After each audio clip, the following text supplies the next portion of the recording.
ये कहानी जेक के बारे में है जो कि पेंडोरा प्लेनेट का रहने वाला है। ये अपनी फैमिली के साथ बहुत खुश होता है जिसमें इसकी वाइफ और बच्चे हैं। ये बताता है कि मेरे अपने बच्चों के अलावा मैंने 2 बच्चे भी अडॉप्ट किए हुए हैं, जिनमें एक मेरी ही पुरानी साथी की बेटी है जो उसको पैदा करने के बाद मारी गई, और एक और बच्चा है जो कि इंसानों का ही है, क्योंकि आज से कुछ सालों पहले इंसान इस प्लेनेट पर रहने के लिए आए थे जहाँ पे मैं अभी रह रहा हूँ। लेकिन जब वो वापस जमीन की तरफ चले गए तो ये बच्चा इधर ही रह गया। तब से ये मेरे साथ ही रहता है। ये सब बच्चे आपस में बहुत खेलते और एक दूसरे का काफी ख्याल भी रखते हैं। जेक अपने सब बच्चों को सब सिखाता है, जैसे कि तीर चलाना, मछली पकड़ना और भी बहुत कुछ। ये सब बड़े छोटे खुश तो होते हैं, लेकिन एक रात जेक और उसकी वाइफ आसमान में चमकता हुआ एक सफेद तारा देखते हैं। तो जैसे ही करीब आता है तो पता चलता है कि ये तो इंसानों की स्पेसशिप है, तो एक बार फिर से इनकी प्यारी दुनिया में रहने के लिए आ रही है। इंसानों की स्पेसशिप से निकलने वाली आग की वजह से जंगल में आग लग जाती है, जिससे बहुत से जानवर मारे जाते हैं और बहुत नुकसान होता है। इसके अंदर से इंसान निकलते हैं जो बड़े बड़े रोबोट्स के अंदर बैठे हुए थे, और इनकी बहुत बड़ी गाड़ियां भी थी जो रास्ते में आने वाली हर चीज को कुचल रही होती हैं। जबकि जेक और उसकी वाइफ के पास इस तबाही को देख के रोने के अलावा कुछ भी नहीं बचता। पता नहीं इंसान कब इंसान बनेंगे। खैर, अब लैब को दिखाया जाता है जहाँ एक नीले रंग का इंसान जो बिल्कुल जेक और उसकी फैमिली जैसी शक्ल का लग रहा था, वो बेकाबू होकर उठता है और आसपास के लोगों को मारने लगता है। उसको उसके साथी कंट्रोल करते हुए बताते हैं कि आप हमारे कॉलोनल हैं, यानी कर्नल हैं, और आप इंसान ही हैं। हमने आपके मरने के बाद आपको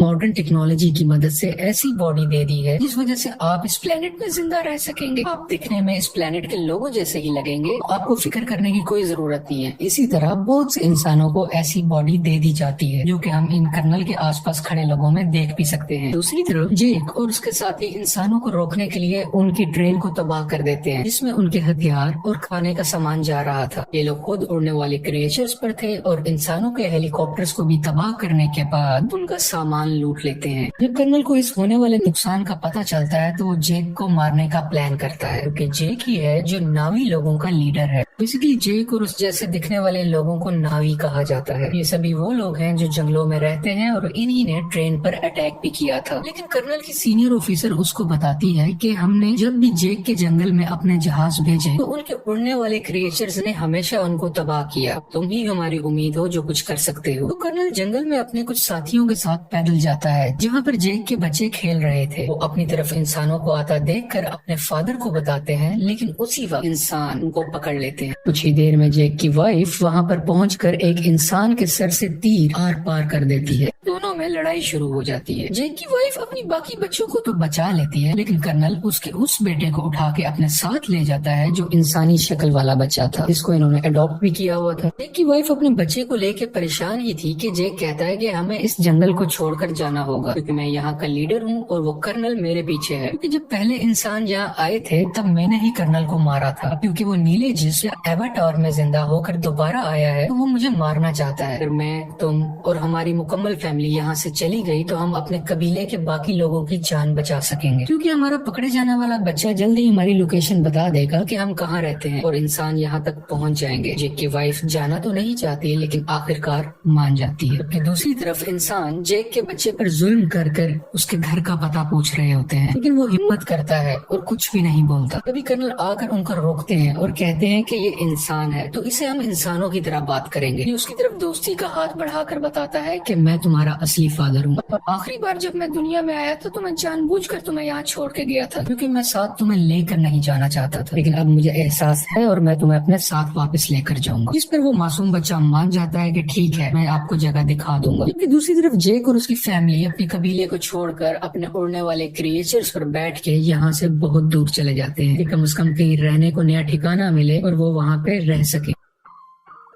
ये लोग पानी के पास रहने वाले नाविस के पास पहुंचते हैं। यहाँ पर रहने वाले लोग हैं तो इसी प्लेनेट के, लेकिन दिखने में सब्ज रंग के होते हैं। ये पानी वाले नावी शुरू में इनका मजाक बनाते हैं, जैसे कि वो कहते हैं कि इनकी दुम पतली है, इनके बाजू पतले हैं और भी बहुत कुछ। तभी पानी वाले लोगों का लीडर आता है और कहता है कि तुम जंगल के रहने वाले हो, तुम्हारी यहाँ पानी के पास कोई जरूरत नहीं है, तुम्हें कुछ नहीं आता कि पानी में कैसे सरवाइव करना है। लेकिन जेक जवाब में कहता है कि हम बहुत जल्दी सब कुछ सीख जाएंगे और मेरी फैमिली के लिए मुझे आप लोग लोगों की जरूरत है ताकि वो यहाँ पर सही सलामत जिंदा रह सके। ये देख के पानी का नावी लीडर मान जाता है और उनको रहने की इजाजत भी दे देता है। अगले दिन जेक के बच्चों को वहाँ के रहने वाले बच्चे घुमा रहे होते हैं, जबकि जेक का बेटा अपने बालों वाली चुटिया वहाँ के एक क्रिएचर से जोड़ता है तो वो बहुत तेजी से पानी के अंदर तैरता है, जिस वजह से गिर जाता है और वहाँ के सब लोग हंसने लगते हैं। अगले दिन वहाँ के कुछ बच्चे जेक की बेटी को पागल कह रहे होते हैं। इसके अलावा उससे बदतमीजी भी करते हैं, उसको काफी तंग कर रहे होते हैं। तभी वहाँ जेक के बाकी बच्चे भी आ जाते हैं और उस तंग करने वाले बच्चे को मारने लगते हैं। तुमने हमारी बहन को ऐसा क्यों कहा? जब जेक को ये सब पता चलता है तो वो अपने ही बेटे को डांटने लगता है कि तुमने उसे क्यों मारा, वो यहाँ के लीडर का बेटा है, जाओ तुम उससे माफी मांगो। वो जब जाकर माफी मांगता है तो लीडर का बेटा अभी भी गुस्से में था और वो उसको धोखा देना चाहता था, बदला लेना चाहता था। कहता है कि चलो तुम्हें एक अच्छी जगह पर लेके जाता हूँ। वो उसे गहरे पानी में ले जाता है जहाँ पर एक खतरनाक मॉन्स्टर रहता था। वो उसको वहाँ पर जाकर अकेला छोड़ देता है और खुद वहाँ से वापस आ जाता है। कुछ ही देर में पानी के अंदर से तेज मॉन्स्टर आकर उस पर अटैक कर देता है, जिस वजह से वो डूबने लगता है और लगातार मॉन्स्टर उस पर अटैक कर उसको खाने की कोशिश कर रहा होता है। दोनों आमने सामने होते हैं। तभी वहाँ सबसे बड़ा मॉन्स्टर आ जाता है जो छोटे मॉन्स्टर को अपने मुंह में डाल के पत्थर पर जोर का मारता है और उसको वही मार डालता है। इतनी ही देर में जेक का बेटा पानी में मजीद सांस नहीं ले पाता और डूब जाता है। जैसे ही उसकी आंख खुलती है तो वो देखता है कि सबसे बड़े पानी के मॉन्स्टर ने उसकी जान बचाई है और वो उसके ऊपर लेटा हुआ है। ये लड़का देखता है कि वो मॉन्स्टर बेचारा काफी जख्मी भी है, तो ये उसके जिस्म से कुछ लगे हुए हथियार निकालकर उसको सुकून देता है, जिससे इन दोनों की दोस्ती हो जाती है और वो मॉन्स्टर इस लड़के को उसके घर वालों के पास छोड़ के आता है।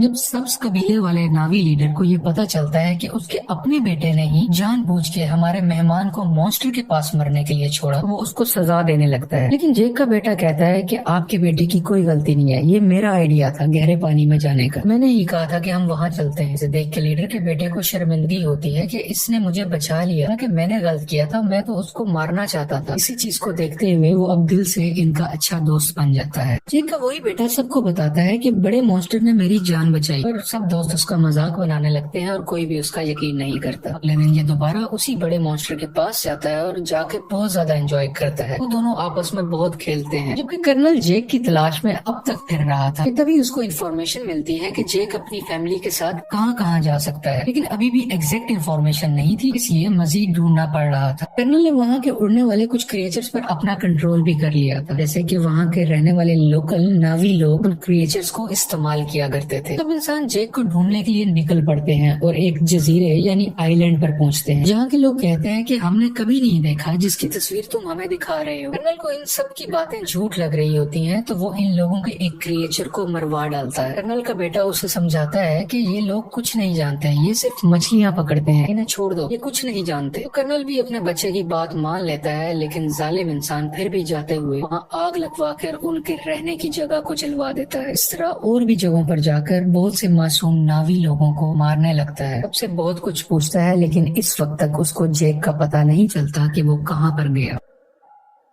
इसी तरह ये सब इंसान पानी वाले एक क्रिएचर को देखते हैं, उस पर भी लोहे की बनी हुई चेन और कुछ छोटे मिसाइल से अटैक करते हैं। इसके अलावा एक ऐसी अल्ट्रासोनिक गन से भी अटैक करते हैं जिससे वो मॉन्स्टर इंसानों पर हमला ही नहीं कर पाता, इंसान इसको बड़े आराम से पकड़ सके। वो बेचारा मॉन्स्टर अपने छोटे बच्चे के साथ तैर रहा होता है, जिसने इंसानों का कभी कुछ नहीं बिगाड़ा था, लेकिन वो दर्द से तड़प रहा था, चीख रहा था और आखिरकार वहीं पर मारा जाता है। उसका छोटा सा बच्चा इर्द गिर्द घूम कर उसको आवाजें दे रहा होता है और इंसान बहुत ही बेशर्मी के साथ खुशी में तालियां बजा रहे थे कि वो अपने मिशन में कामयाब हो गए। ये सब देखकर कर्नल का बेटा काफी तकलीफ में होता है, क्योंकि उसको इन सब जानवरों की फिक्र थी और वो इस होने वाले जुल्म को बिल्कुल बर्दाश्त नहीं कर रहा होता। इंसान उस क्रिएचर को पकड़कर अपने साथ ले जाते हैं, उसके मुंह के अंदर जाकर ड्रिल मशीन से उसके मुंह के ऊपर वाले हिस्से में सुराख करते हैं, जिसके अंदर से एक पीले रंग का लिक्विड निकलता है, जो कि एक ऐसा पानी है कि जो भी पिएगा उसकी उम्र बहुत कम स्पीड से बढ़ेगी, यानी उसको जिंदा रहने के लिए बहुत से साल मिल जाएंगे और वो जल्दी नहीं मरा करेगा। और इस लिक्विड की कीमत भी करोड़ों डॉलर्स में है, इसको ये मार्केट में बेच के बहुत पैसा कमाने वाले हैं। अगले दिन मरने वाले मॉन्स्टर क्रिएचर को सब्ज नावी लोग देख लेते हैं। उसके बाद जेक को बुरा भला कहने लगते हैं कि तुम्हारी वजह से इंसान इधर तक पहुंच गए और अब वो हमारे क्रिएचर्स को मार रहे हैं और बहुत जल्द हमें भी, इसलिए जो भी हुआ सो हुआ। ग्रीन नावी लीडर कहता है कि हम इंसानों से मुकाबला करेंगे। इसकी कुछ देर बाद ही जेक का बेटा सबसे बड़े मॉन्स्टर से एक बार फिर मिलने जाता है और देखता है कि उसके ऊपर एक एंकर जैसी डिवाइस लगी हुई है, जिसकी वजह से उस मॉन्स्टर को उस डिवाइस ने वहीं रोका हुआ था और वो वहाँ से हिल ही नहीं पा रहा था, क्योंकि इंसान उस लिक्विड को हासिल करने के लिए और भी मॉन्स्टर्स को मारने का इरादा रखते हैं। और इस बार बारी है जेक के बेटे के बड़े मॉन्स्टर की, जो साइज में भी बहुत बड़ा है और उसमें से लिक्विड भी बहुत ज्यादा निकल सकता है। इसलिए इंसान अब इस मॉन्स्टर को मारना चाह रहे हैं। बेटा और बाकी भी उसके पास होते हैं, जबकि इंसान इस तरफ बढ़ रहे होते हैं। कर्नल भी इन बच्चों को वहाँ दूरबीन से देख लेता है। जेक और लीडर को पता चलता है कि उनके बच्चे खतरे में हैं और वो अपने हथियार उठाकर उन्हें बचाने के लिए निकल पड़ते हैं। बहुत मुश्किल से बच्चे बड़े मॉन्स्टर से वो डिवाइस निकाल देते हैं, जिस वजह से मॉन्स्टर वहाँ से आगे तैरकर निकल जाता है और बिल आखिर उसकी जान बच जाती है। लेकिन इंसान फायरिंग करते हुए अभी भी बच्चों का पीछा कर रहे होते हैं। यहाँ पे लीडर की बेटी मरने ही वाली होती है तो जेक का बेटा उसका हाथ पकड़कर अपनी तरफ करके उसकी जान बचा लेता है। लेकिन थोड़ी ही देर में बच्चों को बड़ा सा जाल डालकर पकड़ लेते हैं और अपनी शिप पर ले आते हैं। कुछ देर तक बच्चों के पेरेंट्स भी यहाँ आ जाते हैं, यानी कि जैक वही रुक कर देखता है कि उनके बच्चों को शिप के आगे कर्नल ने बांधा हुआ है। कर्नल कहता है कि अगर बच्चों की जान बचाना चाहते हो तो शिप पर तुम सिर्फ अकेले आओगे। जेक सबकी बेहतरी के लिए अकेले जाने का फैसला करता है। तभी जेक के बेटे का सबसे बड़ा क्रिएचर दोस्त पानी के नीचे से एकदम से ऊपर आकर इनकी शिप पर चढ़ जाता है और अपने हाथों और दुम से वहाँ खड़े इंसानों को मारने लगता है और हर चीज तबाह कर रहा होता है। ये देख के जेक और लीडर के लोगों को भी मौका मिल जाता है कि वो इंसानों पर हमला कर दे और वो सब लोग शिप की तरफ बढ़ने लगते हैं। इंसानों और इन सब नावी लोगों के दरमियान काफी लड़ाई हो रही होती है। बहुत से इंसान भी मारे जाते हैं और कुछ नावी लोग भी। और वो पानी वाला क्रिएचर इंसानों की एक छोटी शिप के ऊपर से छलांग लगाकर उसको लोहे की रस्सी से इनको दबाकर मार देता है। जेक भी इंसानों का मुकाबला करते हुए बच्चों के पास आके उनको वहाँ से छुड़वा लेता है। कुछ बच्चे अपने अडॉप्टेड इंसानी भाई को भी ढूंढ लेते हैं और वहाँ से भागकर अपनी जान बचाते हैं। लेकिन उसी दौरान जेक का एक बेटा मारा जाता है और उसकी माँ ये सब देखकर अपने दिल पर काबू नहीं रख पाती और चिल्ला चिल्ला कर रोने लगती है।